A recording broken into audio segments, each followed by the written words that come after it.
Hi, welcome to Buzz, Indiana's Underground Business Voice. I am here with Matthew Griffith.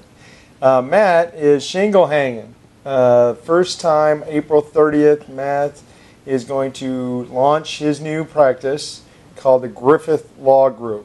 And Matt and I have been having this dialogue going back and forth about how long you've been coaching businesses into business and how many business startups you've been around.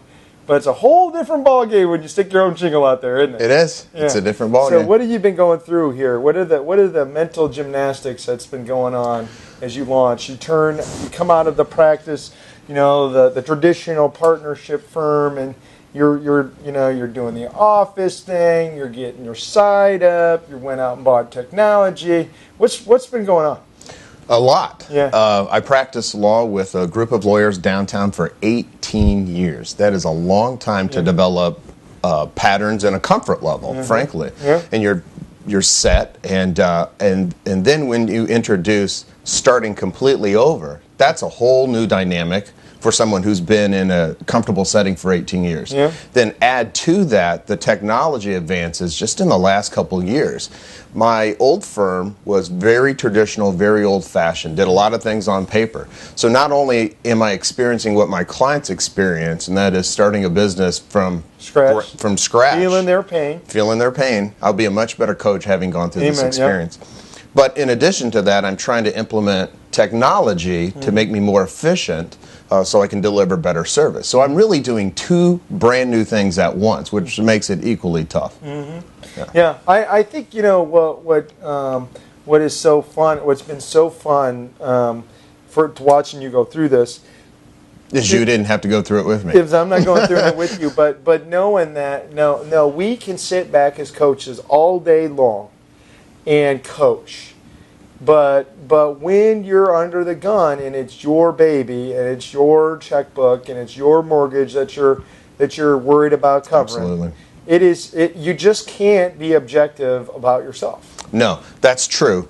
But if you think about it, the best football coaches played football. The best basketball coaches played basketball. The best, say, race car drivers, they were in a car before they owned a team. Yeah, I was reading the other day, and I just to chime in on that I think you're 1,000 times more likely to make it into pro sports if you had a parent that played pro sports. Makes sense. You've got to have a model. You've got to have a set of social belief in place to show you can do something, so you can get that done. And the other great explanation of that is a Napoleon Hill study of 720 businesses. 720 of the most successful people on Earth up to that point. He'd studied them and found there were 13 factors that they had in common. 13 factors that he saw in common between all these people.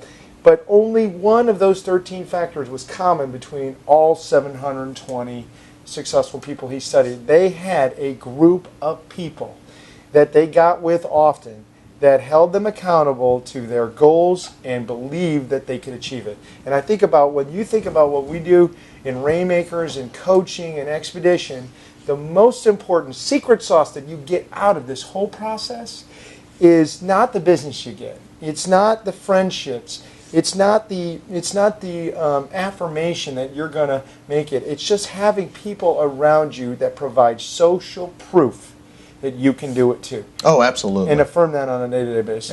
Absolutely. And I think we can all be inspired by folks who have done something that we want to accomplish, right? I mean, follow other people's examples.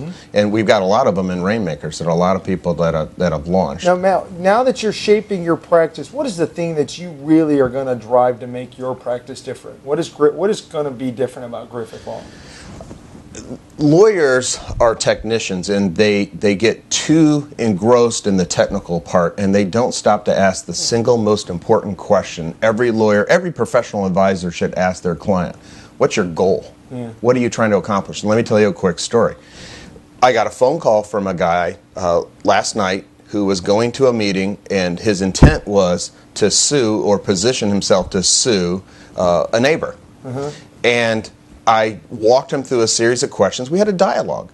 And I tried to get him to focus on what his ultimate goal was. And his ultimate goal is peace for his family and his home and his neighborhood. And the mechanism he was choosing to accomplish that, well, he had the wrong goal. Once we found the right goal, it was easy to figure out how to get him from where he was to where he needed to be. Sure. Lawyers are horrible at that. Yeah. Lawyers, So especially, most lawyers would just say, "Oh, great, we got a suit. We got a suit. Let's go ahead. Let's try to get that accomplished." That's right. They're Let's technicians and engage. and especially in big firms. Big firms are horrible about this because what they've done is they've taken their lawyers and they've turned them into specialists. So lawyers in big firms, they know one area of practice, and so if you get the client to the litigation department, that's all they know.